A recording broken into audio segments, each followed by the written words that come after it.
Krex Tool flexed his forearms against the viewing platform's railing, watching the pathetic spectacle unfold below. The galactic combat arena on Nexus Prime had seen better days, but tonight? Tonight was going to be absolutely hilarious. Ladies, gentlemen, and assorted sentient beings. The announcer's voice boomed across 17 different translation frequencies.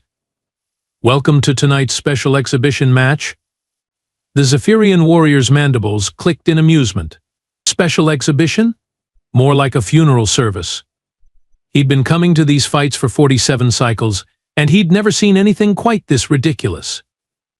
In the red corner, we have the reigning terror of Sector 9, the bone crusher himself, Vorth the Destroyer. The crowd erupted as a massive Krillian predator stalked into the arena. 3 meters of rippling muscle, natural armor plating, and razor-sharp claws that could slice through titanium. Vorth raised his forearms, each one thick as a tree trunk, and roared. The sound made several smaller species in the audience cover their auditory organs. Krex Tool nodded approvingly. Now that was a proper warrior. And in the blue corner, the announcer's voice took on a strange, almost apologetic tone. From the recently contacted world of Earth Maya Blackwood. The arena doors slid open with a soft hiss, and out walked Krex Tool had to squint to make sure he was seeing correctly. A tiny pink creature, barely reaching his chest height, strolled casually into the combat zone. She had long dark hair tied back in some primitive fashion, and wore simple black clothing that looked like it might tear if she moved too quickly. The crowd went silent for exactly 3 seconds. Then the laughter started. Did they send a hatchling by mistake? Wheezed Gormleth, a bloated hut-like creature in the next viewing box. I've seen more intimidating house pets. Cackled a group of Rigelian traders. My money's on the human lasting 14 seconds, called out a Centaurian, waving his betting slip. Anyone want to take 15? 12, shouted another voice. 10. 5 seconds and she's paced. Krex Tool watched the betting odds flash on the arena's displays. 10,000 to 1 against the human. The poor little thing was going to be decorating the arena walls in approximately 30 seconds, and everyone knew it. The human Maya stood perfectly still in the center of the arena, completely unbothered by the roaring laughter surrounding her. She was examining her fingernails with the casual interest of someone waiting for public transport. How wonderfully naive these Earth creatures were. Krex Tool had read the preliminary reports on humanity when they'd first made contact. Weak bone density, fragile skin, no natural weapons, no armor, tiny muscle mass. They were basically walking meat sacks held together by wishful thinking and primitive stubbornness. This is going to be over before it starts, Krex Tool muttered to himself, settling back to watch the carnage. The human looked up at Vorth, who was now flexing and posturing for the crowd's benefit, and she smiled. That should have been his first warning. Vorth clearly believed this was his moment to shine. The massive Krillian began his usual pre-fight routine, which honestly was more theater than necessary intimidation. He extended his primary claws with a metallic CC that echoed through the arena, each one gleaming under the harsh combat lights. Behold! Vorth's voice rumbled like grinding stone. The apex predator of Krill 7 aired at 10,000 years of evolutionary perfection. The crowd ate it up, cheering and howling their approval. Krex Tool had to admit, the big lizard knew how to work an audience. Vorth began stalking in a wide circle around Maya, his movements fluid and predatory. Each step was calculated to show off his natural advantages, the way his muscles rippled beneath armored hide, how his head could rotate nearly 300 degrees to track prey, the casual display of strength as he gouged furrows in the arena floor with his back claws. Look at this tiny morsel. Vorth gestured dramatically with one massive arm. This is what passes for a warrior on Earth? More laughter from the stands. Someone threw what looked like a snack wrapper that bounced harmlessly off Maya's shoulder. She didn't even flinch. Instead, she shifted into the strangest combat stance Krex Tool had ever witnessed. Her feet were positioned at odd angles, knees slightly bent, hands raised but not in any defensive posture he recognized. One hand was higher than the other, fingers loosely curled. Her weight seemed to be distributed in a way that made no tactical sense whatsoever. "What in the seven hells is she doing?" muttered Zarian, a military strategist from the Aldebaran Corps, leaning forward in his seat. "Looks like she's about to ask someone to dance," snorted Blorvak, a Centaurian mercenary.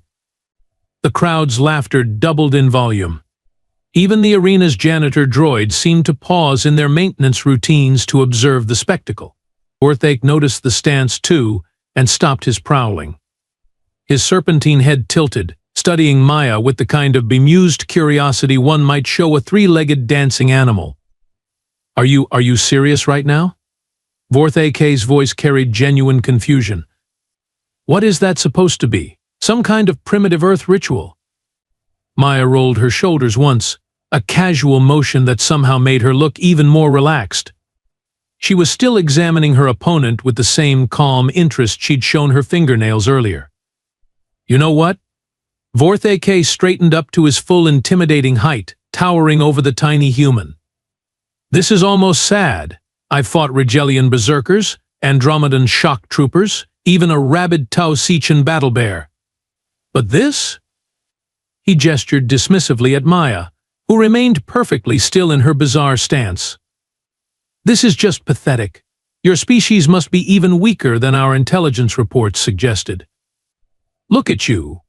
No claws, no natural armor, no fangs worth mentioning. Your bones are probably hollow like some kind of decorative bird. I bet I could break you in half with one hand tied behind Maya's weight shifted almost imperceptibly forward. North AK was still laughing when she moved. What happened next defied every law of physics Krextool thought he understood. The tiny human didn't run. She didn't leap. She didn't even seem to accelerate in any conventional sense. One moment she was standing there in that ridiculous stance, and the next moment she was simply there, right in front of Vorth AK, as if she'd been teleported by some advanced technology. But it wasn't technology. It was pure, terrifying biology in motion. Maya's entire body became a weapon. Her legs drove upward like coiled springs releasing their energy all at once. Her torso twisted with mechanical precision, adding rotational force that Krextool's trained warrior instincts recognized as devastatingly efficient. Her shoulder, arm, and fist aligned in perfect geometric harmony, creating a kinetic chain that focused all of her body's power into one small, devastating point. The sound came first, a sharp crack that echoed through the arena like a gunshot. Then came the wet crunch of bone giving way under impossible pressure. Vorthake's massive head snapped backward with such violence that Krextool actually heard vertebrae popping. The Krillian's yellow eyes went wide, then immediately began to glaze over as his brain tried to process what had just happened to his jaw. The lower half of Vorthake's mandible hung at an angle that was anatomically impossible. Green blood spilled from his mouth as he staggered backward, all 3 meters of apex predator suddenly looking like a lost hatchling. The arena fell silent, not the gradual quiet of a crowd losing interest. This was the absolute, crushing silence of several thousand beings simultaneously realizing they had made a catastrophic error in judgment. Krextool's 4 hands gripped the railing so hard he left permanent dents in the metal. His warrior training kicked in, analyzing what he'd just witnessed with clinical precision, and the results made his blood run cold. The human had moved faster than his enhanced Zephyrian reflexes could track. That alone should have been impossible. But the power behind that strike? His combat experience estimated the force required to shatter Krillian bone structure, and it was significant. Very significant. By the ancient stars, he whispered. What are these creatures? Maya had already reset into her stance, but now Krextool could see it for what it truly was. Not some primitive ritual or dancing pose. It was a combat system. Every angle, every weight distribution, every seemingly casual positioning was designed for maximum explosive potential. Vorthake was still reeling, trying to form words through his destroyed jaw, when Maya demonstrated her species' adaptation capabilities. She feinted left, and when the wounded Krillian instinctively tracked the movement, she pivoted and drove her elbow into his solar plexus with surgical precision. The impact folded Vorth AK like a broken chair. As he doubled over, Maya's knee came up to meet his descending head. Another crack. Another wet sound that made several audience members retch. But it was her follow-up that truly terrified Krex Tool. Instead of pressing her advantage with brutal force, Maya stepped back and assessed.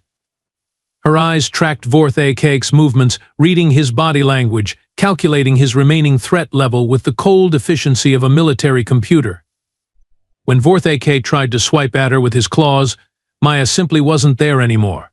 She'd moved just enough to avoid the attack while staying close enough to counter-strike. Her fist found the nerve cluster at the base of his neck, and Vorth AK dropped like a stone. The 3-meter apex predator lay unconscious on the arena floor. The human stood over him, not even breathing hard. Krex Tool realized with growing horror that Maya hadn't been trying to win a fight. She'd been conducting a clinical demonstration of superior combat efficiency, and she'd been holding back. The memory hit Krex Tool like a plasma bolt to the brain. 3 weeks ago, sitting in his quarters aboard the military transport, scrolling through the preliminary xenobiology reports on humanity. He'd been bored, looking for entertainment, and had stumbled across their combat history files. At the time, he'd laughed. Now, watching Maya calmly stretch her shoulders while Vorth AK's unconscious body twitched on the arena floor, those files took on an entirely different meaning. Combat sports, he whispered, the words tasting like ash in his mouth. The humans had turned fighting into recreation, not just survival training or military preparation, entertainment. They voluntarily damaged each other for fun. Boxing, wrestling, something called mixed martial arts. Dozens of different systems, each one refined over thousands of years of constant warfare. The reports had mentioned that humans fought each other more frequently than they fought external threats. He'd thought it proved their stupidity. Now he understood it proved their absolute dedication to perfection in violence. The crowd was beginning to stir, confused murmurs rippling through the stands as various species tried to process what they'd witnessed. But Krex Tool's military mind was racing through the implications. Human muscle density. The reports had noted it as surprisingly high for their body weight. Surprisingly high. What a magnificently stupid understatement. Their muscles were compressed springs of destruction, optimized by millions of years of predator versus predator evolution. Their bone structure. Unusually dense calcium phosphate matrix. Translation, their skeletons were essentially organic titanium frameworks designed to absorb and redirect massive impact forces. Borgak's tusks wheezed Izarian from the next viewing platform. "Did you see how fast she moved?" "Impossible," muttered Blorvak. His earlier confidence completely evaporated. "Our combat computers can't even track movement that quick." But Krex Tool was remembering more details from those files. Human adrenaline production. Their bodies could flood themselves with combat stimulants that would kill most other species. And their pain tolerance.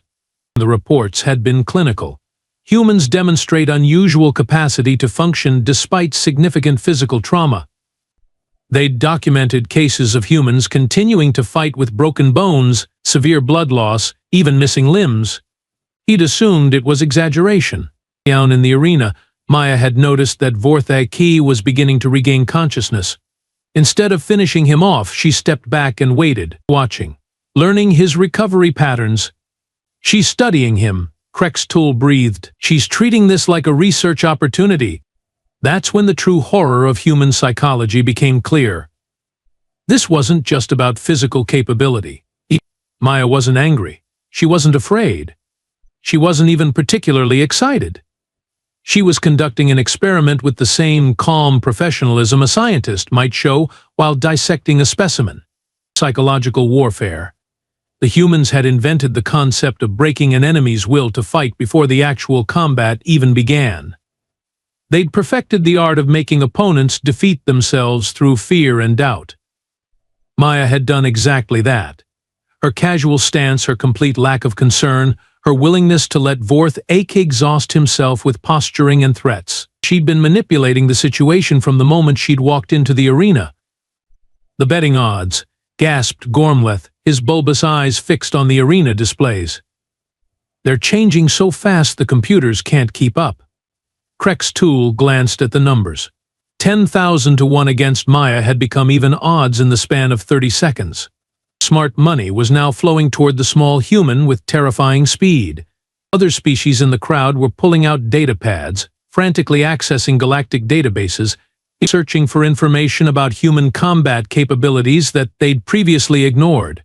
Military service, someone called out from the upper tiers. "Says here that Earth requires mandatory military training for most of their population. Weapon proficiency ratings," added another voice. "They're trained in hundreds of different combat systems." "Combat experience," a third voice, increasingly panicked. "It says the average human has been in more fights by age 20 than most galactic Marines see in their entire careers."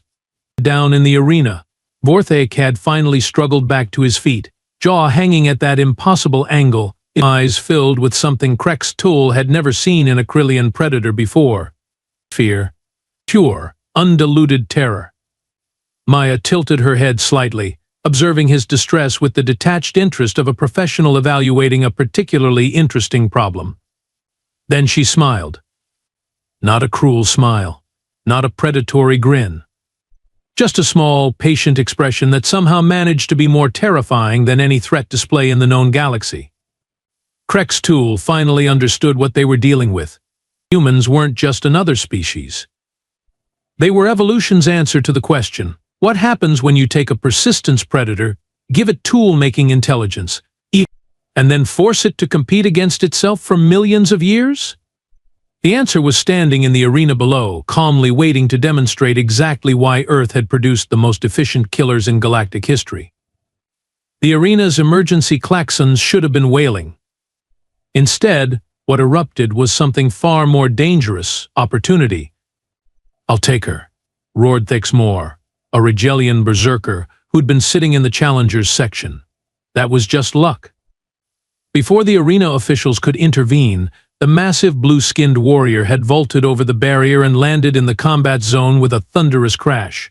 His bioelectric implants crackled with energy, and his reputation for tearing opponents apart with his bare hands preceded him like a warning beacon. Maya turned to face him with the same casual interest she'd shown Vorth Ake. "This is highly irregular," squeaked the announcer, but his protests were drowned out by the crowd's sudden bloodlust. 20,000 credits on the berserker," someone shouted. 50,000 on the human, came an immediate counter bid. Krex Tool watched the betting displays flicker and spark as the arena's computers struggled to process the sudden avalanche of wagers. The odds were swinging wildly between species as various factions tried to process what they'd witnessed. Thixmore activated his combat implants, electricity dancing across his muscled frame. He was faster than Vorth Ake, more experienced, and his bio-enhancements gave him reflexes that bordered on precognitive. Maya waited. When Thixmore charged, she moved sideways. Not backward, not forward, sideways. The berserker's momentum carried him past her position, and Maya's elbow found the cluster of nerve endings at the base of his skull with surgical precision. Thixmore dropped like a stone. Total combat time, 4 seconds. "What in the name of the void?" gasped Zirian. But Maya wasn't finished demonstrating human advantages. As Thixmore hit the ground, she immediately spun to face the arena barriers where she'd somehow detected another challenger approaching. "Speed," breathed Krex Tool, finally understanding. "She's not just fast in short bursts. She's processing multiple threats simultaneously." Korthala, a Centaurian assassin known for her stealth kills, had been creeping along the arena's edge. Maya pointed directly at her hiding spot without even looking in that direction.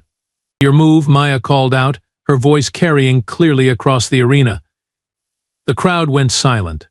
Korthala was invisible to most species' visual spectrums, but Maya had tracked her through what? Sound? Smell? Some combination of senses that other species couldn't even comprehend? The assassin dropped her stealth field and attacked with poisoned blade whips, moving in the fluid, hypnotic patterns that had killed dozens of opponents. Maya caught both whips with her bare hands. The poison should have killed her instantly through skin contact. Instead, she yanked hard, sending Korthala flying across the arena to crash into the barrier wall with a sickening thud. Toxin resistance, someone whispered from the crowd. More challengers were lining up now, but the mood had shifted completely. What had started as cruel entertainment was becoming something else entirely. Fear was spreading through the stands like a virus. "I want to fight her," growled Beck's Stor, a Andromedan shock trooper whose species was renowned for their endurance. "Bad idea," muttered his companion, but Beck's Stor was already moving. The Andromedan's strategy was simple: outlast the human. His species could fight for hours without fatigue, and their redundant organ systems meant they could survive damage that would kill most beings. Maya adjusted her tactics immediately. Instead of quick, decisive strikes, she began a systematic campaign of targeted damage. Joint locks that hyperextended limbs, pressure point strikes that disrupted nerve clusters, calculated attacks that accumulated damage while expending minimal energy. Beck's Stor lasted exactly 7 minutes and 33 seconds before his body simply shut down from neurological overload. Maya wasn't even breathing hard. "She's adapting," Krextool realized with growing dread. Each opponent requires different skills, and she's switching between combat systems like changing clothes. The arena officials were in full panic mode now. Emergency barriers were rising, trying to contain what had become a spontaneous multi-species combat exhibition. But the challengers kept coming, driven by pride, greed, or simple disbelief. Each one fell. The crowd's cheers had become nervous murmurs, then frightened whispers, and finally respectful silence. The betting odds had stabilized at something that should have been impossible. Maya Blackwood was now the favorite in every matchup. "Ladies and gentlemen," the announcer's voice cracked with strain, "we are witnessing something unprecedented in galactic combat history." Krextool counted the unconscious forms scattered around the arena floor. 7 opponents. 7 different species. 7 different combat styles and biological advantages. All defeated by one small human who looked like she was just getting warmed up. The arena floor shook. Not from crowd noise or failing equipment, but from the deliberate, measured footsteps of something massive approaching the combat zone. The emergency barriers parted like curtains, and through the entrance walked a living nightmare. Gorath Moas. Krextool had heard the stories, but seeing the arena champion in person was something else entirely. 4 meters of crystallized bone and muscle, with natural armor plating that had deflected military-grade plasma weapons. His species, the Korvathians, were siege engines given sentience. Gorath Moas hadn't just been undefeated for 50 cycles. He'd never even been wounded. "Now we see what these humans are really made of," someone whispered from the crowd. Maya looked up at the towering champion and did something that made Krextool's blood freeze in his veins. She grinned. "Eee!" Not a smile, not a smirk, a full, genuine grin of anticipation and delight, like she'd just been presented with the galaxy's most interesting puzzle. "You have impressed me, small one," Gorath Mos rumbled, his voice like grinding mountains. "But your rampage ends here. I have studied your previous engagements during my approach. You rely on speed and precision against opponents who underestimate you." Maya began walking in a slow circle around the champion, her eyes tracking every detail of his massive frame. Krextool could practically see her mind working, cataloging weak points that probably didn't exist. "I will not underestimate you," Gorath Mos continued. "Nor will I give you openings to exploit. I will simply overwhelm you with superior mass and endurance." "Interesting theory," Maya replied, still circling. "But you're making one critical mistake. And what is that?" Maya stopped directly in front of him, craning her neck to meet his glowing eyes. "You're assuming I fight fair." What happened next redefined Krextool's understanding of combat creativity. Maya didn't attack Gorath Mos. Instead, she grabbed a handful of arena sand and flung it directly at his optical sensors while simultaneously dropping and rolling between his massive legs. Gorath Moas, temporarily blinded, spun to track her movement, but Maya was already behind him, using his own bulk as cover. When he turned to face her, she wasn't there. She was climbing. Climbing up his back like he was a mobile fortress. Impossible. Gorath Moas roared, reaching backward with arms that couldn't quite bend far enough to reach her. Stand and fight with honor. Honor doesn't keep you alive, Maya called back, finding handholds in his armor plating that shouldn't have existed. The champion threw himself backward, trying to crush her against the arena wall. Maya leaped clear at the last second, landed in a perfect roll, and was back on her feet before Gorath Moas had finished his impact crater. But instead of pressing her attack, Maya did something that made the crowd gasp. She helped him up. "You're hurt," she observed, noting the stress fractures in his armor from the wall impact. Gorath Moas stared at her in confusion. "You? Why would you?" "Because this isn't about killing you," Maya said simply. "It's about proving a point." When Gorath Moas swung at her again, Maya didn't dodge. She caught his massive fist, absorbed the impact through her entire body, and used his own momentum to redirect the force back at him. The champion stumbled, off balance for the first time in decades. Maya's next move was pure human ingenuity. She grabbed Gorath Moas's arm and used it as a lever, applying precise pressure to joints that evolution had never intended to bend in that direction. The undefeated champion of 50 cycles tapped out. "I yield," he gasped, respect clear in his voice. Maya released him immediately and stepped back. "The thing about humans," she addressed the silent crowd, her voice carrying to every corner of the arena, "is that everyone always focuses on what we can't do. No claws, no armor, no natural weapons, but you never ask what we can do." She gestured to the unconscious forms scattered around the arena floor. "We adapt, we improvise, we survive things that should kill us, and we learn from every encounter. You call us soft, but softness is just another word for flexibility." Maya looked directly up at Krextool's viewing platform. "These and flexible things don't break. They bend. They find new ways to solve old problems. They turn weaknesses into strengths and make allies out of enemies." She extended a hand to help Gorath Moas stand. "The next time you meet a human, remember this. We're not dangerous because we're strong. We're dangerous because we refuse to stay beaten." 3 hours later, Krextool was still gripping the viewing platform railing, watching arena maintenance crews carefully load the unconscious challengers onto medical transports. His 4 hands had left permanent dents in the metal, but he couldn't bring himself to let go. Everything he thought he knew about combat, about species hierarchy, about survival itself, had been shattered in the span of one evening.